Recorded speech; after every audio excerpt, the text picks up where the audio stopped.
তোমাদের সাথেও কি এরকমই হয় যে কোনো জিনিসকে পড়ার পর সেটাকে আর মনে রাখতে পারো না, এবং কোনো জিনিসকে খুব সহজেই তোমরা মেমোরাইজ করতে পারো না, আর পারলেও সে সময়টার জন্য পারো, তারপরে আর মনে থাকে না? দেন আই থিঙ্ক যে এই ভিডিওটা তোমাদের জন্য একটা ব্লেসিং হতে চলেছে। এই ভিডিওতে আমি তোমাদেরকে প্রত্যেকটা সাবজেক্ট ওয়াইজ স্ট্র্যাটেজিস দিব, যেটা পুরো টপারদের স্ট্র্যাটেজি হবে। তো সেই ক্ষেত্রে এগুলোকে যদি তোমরা মেনে চলো, দেন অবশ্যই তোমরা যে কোনো কিছুকে ইজিলি মেমোরাইজের সঙ্গে রিমেম্বারও করতে পারবে। So let's go on to the video. So at first আমরা হব হচ্ছে সায়েন্সে আমাদেরকে ফার্স্ট মেমোরাইজের জন্য আমি তোমাদেরকে দিব হচ্ছে স্ট্র্যাটেজিসগুলো। অ্যাট ফার্স্ট আমাদেরকে কনসেপ্ট পড়তে হবে। সায়েন্সে যদি কনসেপ্ট না বুঝো দেন কখনোই কিছু হবে না। কনসেপ্ট বুঝবে, অ্যান্ড তোমাদের মধ্যে অনেকে হবে, মানে অনেকে আমাকে বলতে পারো যে কনসেপ্ট বুঝলে মনে থাকতে চায় না।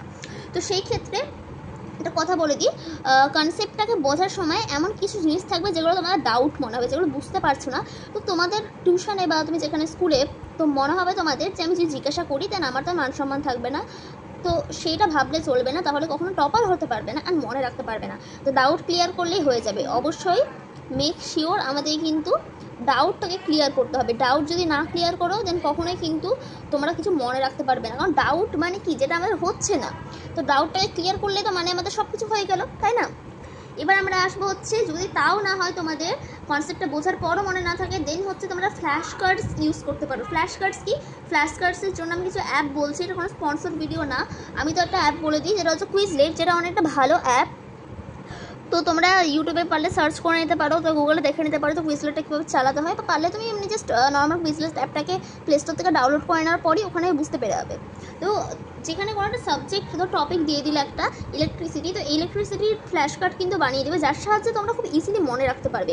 ফ্ল্যাশ কার্ডস বানাবে যদি মনে রাখতে না পারো, অ্যান্ড অবশ্যই ডায়াগ্রাম প্র্যাকটিস করবে, specially for bio and for science also. তো ডায়াগ্রাম যেগুলো থাকে না, সেগুলোকে প্র্যাকটিস না করলে কিন্তু আসবে না। ডায়াগ্রামসে 6 থেকে 7 নম্বর মতন থাকে তোমাদের, তো সেক্ষেত্রে ওটাকেও প্র্যাকটিস করতে হবে। আই থিঙ্ক এই দুটো পয়েন্ট বোঝা গেছে। এবার আমরা মুভ অন হবো থার্ড পয়েন্টে, which is connect abstract concepts two real world examples or অ্যানালজিস। এটা কি বলছে? এটা বলছে এটাই যে তোমাদের কনসেপ্ট ধরো নিউটনের ল আছে, ঠিক আছে, নিউটনের লয়ের অনুযায়ী নিউটনের লগুলোর সঙ্গে সঙ্গে রিয়েল ওয়ার্ল্ডের এক্সাম্পল করতে পারো। লাইক নিউটনের ফার্স্ট ল কি, যে কোনো লাইক কিছু যদি রেস্টে থাকে দেন সেটাকে গতিশীল করার জন্য আমাদেরকে একটা ফোর্স অ্যাপ্লাই করতে হবে বাইরে থেকে। তো এরকমভাবে তোমরা বলতে পারো যে আমার দিদি আছে, দিদিকে মা ঘুম থেকে ওঠানোর জন্য একটু বকলো এবং তারপরে দিদি হচ্ছে উঠে পড়লো ঘুম থেকে। এটা নিউটনের ফার্স্ট ল। এইভাবে থার্ড ল, সেকেন্ড ল এইভাবে করতে পারো তুমি। তাহলে আমাদের কী হবে, মনে থাকবে ভালো করে, ঠিক আছে? একটু ওয়ার্ড বানানোর চেষ্টা করবে, তাহলে মনে থাকবে। এবার আমাদের যেটা হচ্ছে প্র্যাকটিস করতে হবে। আমরা একটা বাক্য শুনেছিলাম যে প্র্যাকটিস মেক্স আ ম্যান আর ওম্যান পারফেক্ট। প্র্যাকটিস না করলে কখনোই তোমরা পারফেক্ট হতে পারবে না। ইফ ইউ আর ম্যান আর woman that doesn't matter, but practice করতে হবে। Question bank, sample paper, PYQs, all thing practice and practice. Practice না করলে কখনো কোনো জিনিস হবে না। প্র্যাকটিস করার পর দেখবে যে কিছু ভুল হচ্ছে, সে ভুলগুলোকে মার্ক করবে এবং সেটাকে মিস্টেক, যে নোটবুক একটা বানাতে বলেছিলাম নোটসের ওখানে, তো সেটা তুমি বানিয়ে হচ্ছে ওভাবে করতে পারো। অ্যান্ড তারপরে যেটা হচ্ছে যে অন্যকে পড়ানো শেখো। অন্যকে না পড়াতে গেলে কিন্তু হবে না। আদার্স মানে অন্য নিজে ভাই বোনকে বা মিরারে তাকে নিজের সঙ্গে বলতে পারো, এইভাবে হয়ে যাবে। তো সায়েন্সটা আমাদের গেলো। এবার আমরা আসবো এসএসটিতে আমরা যেটা করবো, যেটা ডাব্লিউ মানে এসএসটিতে বলো হোয়াট, ওয়াই অ্যান্ড হাউ। মানে কোনো কোয়েশ্চেন আছে, ওটা কি, মানে কি হয়েছিল, ওটা কি, আর কেন হয়েছিল, কীভাবে হয়েছিল, এটা, ঠিক আছে? এবার আসবো আমরা ম্যাপ প্র্যাকটিস। জিওগ্রাফির ক্ষেত্রে ম্যাপ প্র্যাকটিস করতে হবে, না হলে আর নাম্বার আসবে না, আর ভুলও হয়ে যাবে কিন্তু, ঠিক আছে? ম্যাপ প্র্যাকটিস অবশ্যই করবে। এখানে যেমন ডায়াগ্রাম প্র্যাকটিস করতে বললাম, ওখানে ওরকমভাবে ম্যাপ প্র্যাকটিস করবে। আমি যে কথাগুলো বলছি সেগুলোকে ফলো করলে এনাফ তোমাদের জন্য 95% স্কোর করা অ্যান্ড মনে রাখা। তো এবার আমরা আসি স্টোরি ফরম্যাট। এটা স্পেশালি হিস্ট্রির ক্ষেত্রে আমরা হচ্ছে একটু স্টোরি বানাবো। হ্যাঁ, হিস্ট্রি একটু বোরিং সাবজেক্ট লাগে, তো স্টোরি বানাবো। অবশ্যই স্টোরি বানাবে, তাহলে দেখবে ভালো মনে থাকবে। আর আমিও কিন্তু এটা করি, ঠিক আছে? এবার আমরা আসবো কিওয়ার্ড স্ট্র্যাটেজি। বড় কোয়েশ্চেনের ক্ষেত্রে যে কিওয়ার্ডসগুলো থাকে না, কিওয়ার্ড মানে যে মেন কথাগুলো, যেটা সেটা মানে অ্যান্সারটা হবেই না। মানে ধরো একটা অ্যান্সার আছে, অ্যান্সারটা ওই কিওয়ার্ডসগুলোর জন্য অ্যান্সারটা, মানে ওটা ওই কিওয়ার্ডসগুলো যদি না দাও দেন অ্যান্সারটা ফুলফিল হবে না। তুমি বাকি এমনি যা কিছু অ্যাড করো, ওগুলো তো ব্লা অ্যাড করো, ওগুলো হচ্ছে অ্যান্সারটাকে বড় করার জন্য। বাট কিওয়ার্ডস যেগুলো, ওগুলোকে জাস্ট মনে রাখবে, অ্যান্ড জাস্ট পয়েন্টস যেগুলো থাকে, পয়েন্টসগুলোকে মনে রাখবে, ঠিক আছে? তাহলে হয়ে যাবে। এবার আমরা আসবো ম্যাথ সাবজেক্ট। এসএসটি আমাদের গেলো, এসএসটিটা বোঝা গেছে আশা করছি। ম্যাথের ক্ষেত্রে আমরা কী করবো? ম্যাথের ক্ষেত্রে আমরা করবো এটাই যে focus on why and how, কী বা কেন হচ্ছে, কীভাবে হচ্ছে, for formula and for theorems. Okay, then আমরা আসবো এক্সটেন্সিভ প্রবলেম সলভিং। আমাদের অনেক প্রবলেম সলভিং করতে হবে, অনেক বেশি ম্যাথ প্র্যাকটিস করতে হবে। এবার আমরা আসবো make a list of your mistakes and specifically হচ্ছে আমাদের ওটাকে টার্গেট করতে হবে সেই এরিয়াগুলোকে প্র্যাকটিসের সময়। লাইক কোনো যেগুলো ভুল হচ্ছে সেটা বললাম যে একটা খাতা বানাবে, তো সেই ক্ষেত্রে ওটা বানানোর পর তোমরা হচ্ছে টার্গেট করবে যে কোনগুলো তোমাদের ভুল হয়েছে, ভুলগুলো এরিয়াসগুলোকে দেখবে যেগুলো ভুল হয়েছে, তো ওগুলো প্র্যাকটিসের সময় তারা মাথায় থাকবে আর ওগুলো ভুল হবে না। এভাবে দেখবে, এভাবে মার্কও দিবে। ফার্স্টবার প্র্যাকটিস করার পর ধরো 30-এর মধ্যে তুমি পেলে 12 পেলে, তারপরে পেলে হচ্ছে 15, তারপরে 16, 17, 18, এভাবে আস্তে আস্তে এবার নাম্বারটা বাড়তে লাগবে। তখন তুমি তোমার ভুলগুলো বুঝতে পারছো তো। আর টাইমলি প্র্যাকটিস করবো, বিকজ ম্যাথের ক্ষেত্রে আমাদের টাইম কিন্তু পুজো না। এক্সামের ক্ষেত্রে এক্সামে আমাদের টাইমটা অনেক পরিমাণে লেগে যায় এবং টাইমে আমাদের শর্টেজের জন্য আমরা কিন্তু পেপারটাকে কমপ্লিট করতে পারি না। তো টাইমলি লাইক টাইমার দিয়ে প্র্যাকটিস করার চেষ্টা করবে, এটা তোমাদের ম্যাথটাকে আরও স্ট্রং করার সঙ্গে সঙ্গে ম্যাথটাকে তুমি ফাস্টলি করতে পারবে। এবার আমরা আসবো আমাদের ফেভারিট সাবজেক্ট ইংলিশ। ইংলিশ সবারই ভালো লাগে, কিন্তু তাও এমন কিছু বাচ্চা আছে যাদের ইংলিশ ভালো লাগে না, তাদের জন্য এটা। দেখো আমাদের এসে স্ট্রাকচার অ্যান্ড প্র্যাকটিস, এসে মানে প্যারাগ্রাফসগুলোকে আমাদেরকে প্র্যাকটিস করতে হবে, স্ট্রাকচারটা বুঝে নিতে হবে। ওকে, তোমরা যদি জানতে চাও যে ইংলিশ আর ম্যাথে কীভাবে স্ট্রং হবে, দেন কমেন্টে জানাতে পারো। ম্যাথেরটা আমি অলরেডি আপলোড করে দিয়েছি, ইংলিশটা করা হয়নি। ইংলিশটা তোমরা বললে আমি অবশ্যই করবো, আমি প্রত্যেকটা সাবজেক্টের জন্য বললেই করে দেবো। তো কমেন্টে আমাদেরকে বেশি বেশি হচ্ছে ভোট দাও, তাহলে আমি করে দেবো। এর আমাদেরকে ইংলিশের গ্রামারে ভোকাবুলারি কন্টেস্ট, মানে ভোকাবুলারি বাড়াতে হবে ইংলিশটাকে ভালো করার জন্য। ইংলিশটাকে অ্যাডভান্সড ওয়ার্ড ইউজ করতে হবে রাইটিংয়ের মানটা বাড়ানোর জন্য, মানে ভোকাবুলারি স্টক বাড়াতে হবে। এবার আমরা হচ্ছে প্র্যাকটিস গ্রামার মোর দেন আদার্স। গ্রামার বেশি প্র্যাকটিস করবে, টেক্সট এসব হয়ে যায়। আর টেক্সটের ক্ষেত্রে আমি কী করবো, টেক্সট বুকটাকে পড়বো, তারপরে সামারি পড়বো। যদি টাইম থাকে তোমাদের, দেন আগে টেক্সট বুক পড়বে, দেন সামারি। টাইম না থাকলে আগে সামারি পড়লে হয়ে যাবে, ঠিক আছে। অ্যান্ড টেক্সট বুক পড়বো, হাইলাইট অবশ্যই করবে হাইলাইট।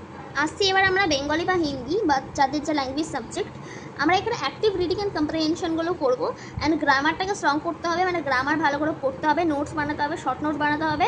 শর্ট নোটের পার্টটা গেলেও শর্ট নোট পড়তে হবে, অবশ্যই বানালে হবে না, শুধু ওয়ান শর্ট লেকচার দেখে নেবে। যদি তোমাদের মানে বুঝতে অসুবিধা হয় বা বুঝতে না পারো, দেন অবশ্যই ওয়ান শর্ট লেকচার দেখতেই হবে, ইউটিউব থেকে বা নর্মাল টিচার থেকে বুঝে নিতে পারো। আর এখানে হচ্ছে রেগুলার রাইটিং প্র্যাকটিস, মানে তোমাদের যদি মানে এমনি লিখতে অসুবিধা হয় বেঙ্গলি বা হিন্দি, দেন ওগুলো প্র্যাকটিস করবে। এবার আসবো আমরা সংস্কৃত, ঠিক আছে। সংস্কৃতে আমাদেরকে ফ্ল্যাশ কার্ডস বানাতে হবে প্রত্যেকটা চ্যাপ্টারের জন্য, এটা আমরা সহজভাবে বুঝতে পারবো। ক্রিয়েট কনসাইজ নোটস, ছোটো থেকে নোটস বানাবে, শর্ট নোটস। রিভার্স প্র্যাকটিস বেশিরভাগ করবে, গ্রামারগুলো ভুল হয় যেগুলো শ্লোক থাকে ওগুলোকে প্র্যাকটিস করবে। আন্ডারস্ট্যান্ডিং এভরি ওয়ার্ড, প্রত্যেকটা ওয়ার্ডটাকে আন্ডারস্ট্যান্ড করবে। সংস্কৃত যেহেতু আমাদের মাদার ল্যাঙ্গুয়েজ না, তো এই জন্য আমাদের ওয়ার্ডগুলো বুঝতে আমাদের অসুবিধা হয়, নতুন একটা ল্যাঙ্গুয়েজ তো এই জন্য।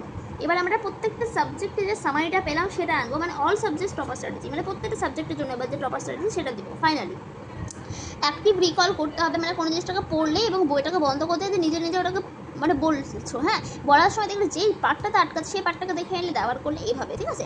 এবার revise daily after completing chapter, প্রত্যেক দিন হচ্ছে রিভাইজ করতে হবে। লাইক চ্যাপ্টারটা কমপ্লিট করার পর 10 মিনিট পর রিভাইজ করলে, দেন 2 hours পর, দেন 1 day পর, দেন 3 day পর, দেন 7 day পর, দেন 2 weeks পর, আর তারপরে 1 month, এভাবে চলে যাবে। এবার আসবো আমরা টিচ আদার্স, মানে অন্যজনকে পড়ালে হচ্ছে নিচে বুঝতে পারবে ব্যাপারটা। প্রত্যেকটা সাবজেক্টের জন্য শর্ট নোট বানাবে অথবা ফ্ল্যাশ কার্ডস বানাবে। Short note is I think best, and flash card যদি বুঝতে অসুবিধা হয় তাহলে ফ্ল্যাশ কার্ড বানাবে। আন্ডারস্ট্যান্ড কনসেপ্টটাকে বুঝতে হবে, না হলে কোনো দিন কিচ্ছু হবে না, কোনো দিনই পারবে না মুখস্থ করে, সারাক্ষণ মুখস্থ করা হয় না ব্যাপারটা, বুঝছো। এই জন্য বলছি যে তোমরা হচ্ছে ব্যাপারটা মানে কনসেপ্টটাকে বুঝবে, কনসেপ্ট ক্লিয়ার করবে। ফাইন্ড ইউর মিস্টেক খুঁজবে, মিস্টেকটাকে লুকাবে না। কোয়েশ্চেন ব্যাংক প্র্যাকটিস করবে, পিওয়াইকিউস করবে, অ্যান্ড পিওয়াইকিউস স্যাম্পল পেপার, এই সমস্ত জিনিসগুলো করবে। তারপরে effective note taking and summarisation, মানে আমাদের ইফেক্টিভ নোটস বানাতে হবে অ্যান্ড আমাদের জিনিসগুলোকে সামারি করতে হবে বেঙ্গলি, সংস্কৃত, হিন্দির ক্ষেত্রে।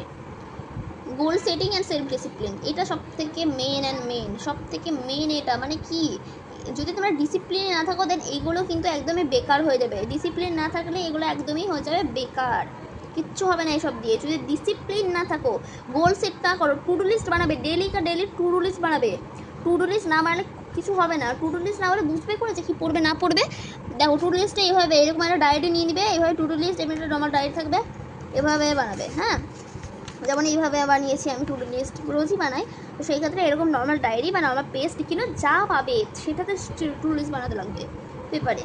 সেলফ ডিসিপ্লিন, মানে ডিসিপ্লিন থাকবে, ডেলি পড়ো, ডেলি 2 ঘন্টা পড়ো সেলফ স্টাডি, তাও ঠিক আছে, বাট পড়ো। এরকম করবে না যে কোনো একটা দিন পড়লেই না, এরকম করলে তোমরা 95% আশা ভুলে যাও। তো এই ভিডিওতে একটু রুড হয়ে গেছি হয়তো, তো দ্যাটস সরি ফর দ্যাট।